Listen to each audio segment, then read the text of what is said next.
आणि याचं संपूर्ण श्रेय सचिन दोडके, सायली वांजळे, बाबा धुमाळ आणि दिलीप भाऊ बराटेंना जातं, कारण का सुरुवातीपासून ह्या चौघांनी त्याचा प्रचंड फॉलोअप केला।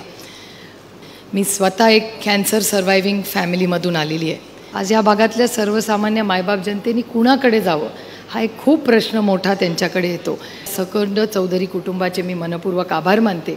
या व्हिडिओचे सहप्रायोजक आहेत साई समर्थ डेव्हलपर्स, खात्रीशीर बांधकाम, विश्वसनीय व्यवहार। जय गणेश डेव्हलपर्स, बांधकाम क्षेत्रातील एक तरुण नाव। अंजनी लॉन्स मंगल कार्यालय, कोंडवे धावडे, पुणे।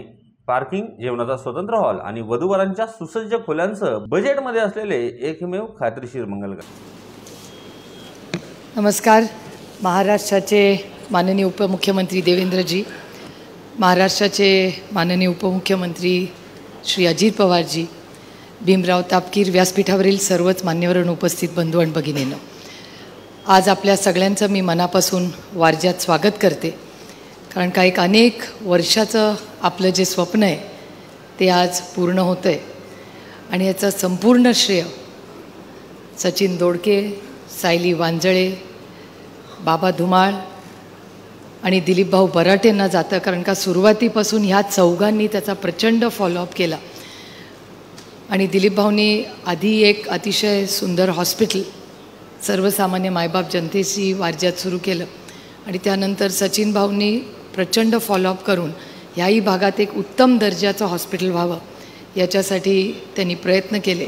त्याच्यामुळे आपल्या सगळ्यांसाठी हा एक खूप आनंदाचा आणि समाधानाचा दिवस आहे।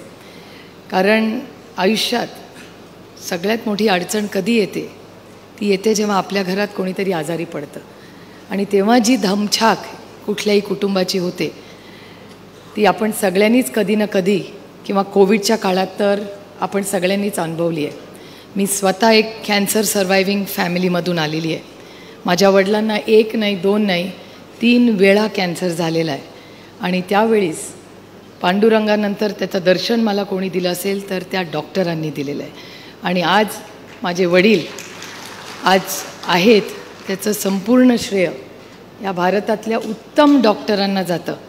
कारण डॉक्टरांची ही जी सेवाभावी वृत्ती असते ती कोविडमध्ये तर आपण पाहिलीच, पण साधारणपणे क्लिनिकल डायग्नोसिस म्हणजे टेक्नॉलॉजी, तंत्रज्ञान खूप असतं। ह्याही हॉस्पिटलमध्ये अतिशय उत्तम तंत्रज्ञान आणि टेक्नॉलॉजी असणार आहे, पण भारताची सगळ्यात मोठी खासियत ही क्लिनिकल डायग्नोसिस आहे।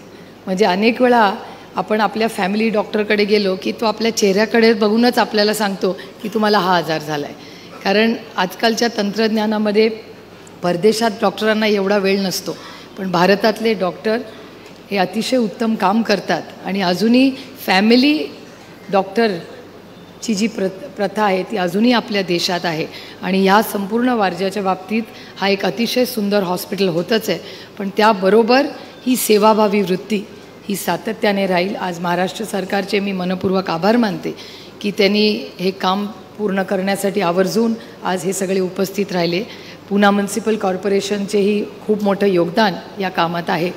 एकच माझी मागणी महाराष्ट्र सरकारकडे, 2 छोट्या मागण्या खरं तर आहेत की अनेक दिवस इथे नगरसेवक नाही आहेत, त्याच्यामुळे गेले 2-2.5 वर्ष इलेक्शन न झाल्यामुळे आज या भागातल्या सर्वसामान्य मायबाप जनतेने कुणाकडे जावं हा एक खूप प्रश्न मोठा त्यांच्याकडे येतो। आणि सत्तेचं विकेंद्रीकरण व्हावं जे स्वप्न आदरणीय कैलासवासी यशवंतराव चव्हाणांनी पाहिलं, त्या सत्तेचं विकेंद्रण करण्यासाठी एक नगरसेवकाचा रोल हा खूप महत्त्वाचा असतो। त्याच्यामुळे नगरसेवक यांचं इलेक्शन आपण जर लवकरात लवकर घेतलं तर या संपूर्ण भागातल्या लोकांना खूप आधार मिळेल।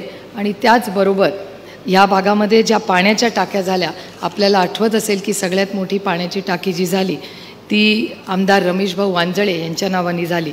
तर दुसरी मोठी जी आपण इथे टाकी केली, ज्यांनी स्वतःची जमीन तुम्हाला आणि मला पाणी मिळावं ह्याच्यासाठी मिळाली, ती कैलासवासी हबप सुभाषभाऊ जनार्दन चौधरी यांच्या नावावी व्हावी अशी अनेक स्थानिक लोकांची मागणी आहे।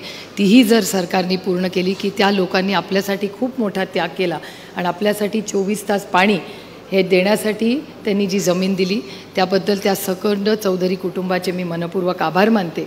आज पुन्हा एकदा महाराष्ट्र सरकार आणि पुणे म्युनिसिपल कॉर्पोरेशन आणि माझे सगळे सहकारी त्यांनी जो पाठपुरावा करून अतिशय उत्तम असं आरोग्याचं मंदिर आज इथे उभं राहिलं आहे, त्याबद्दल मी सगळ्यांचे मनपूर्वक आभार मानते. आणि आपण सगळे सेवाभावी वृत्तीने कुठलाही प्रॉफिटचा विचार न करता आपण इथे हा उपक्रम करूया. आणि महाराष्ट्र सरकारने फक्त त्यांच्या भाषणात एक स्पष्टीकरण करावं, कारण एक वर्तमानपत्रात बातमीसारखी येते की ह्या हॉस्पिटलसाठी महाराष्ट्र सरकारनी त्यांनी सॉव्हरन गॅरंटी दिली आहे असा एक गैरसमज होतो आहे. त्याच्यामुळे नक्की ती सॉव्हरन गॅरंटी काय आहे आणि त्याच्यामुळे लोकांना जी सेवा मिळणार आहे त्याच्यात तर काही कमतरता होणार नाही एवढीच ग्वाही द्यावी. आज देवेंद्रजी आवर्जून मुंबईवरनं ह्या कार्यक्रमासाठी आलेत, त्यांचं मी मनापासून स्वागत करते पुण्यामध्ये. आणि माननीय मुख्यमंत्री आज त्यांच्या नेतृत्वाखाली हा कार्यक्रम होता, ते काही कारणामुळे येऊ शकले नाही, तरी माननीय मुख्यमंत्री आणि दोन्ही DCM आणि महाराष्ट्र सरकारचे मी मनपूर्वक आभार मानून आपली रजा घेते. जय हिंद, जय महाराष्ट्र.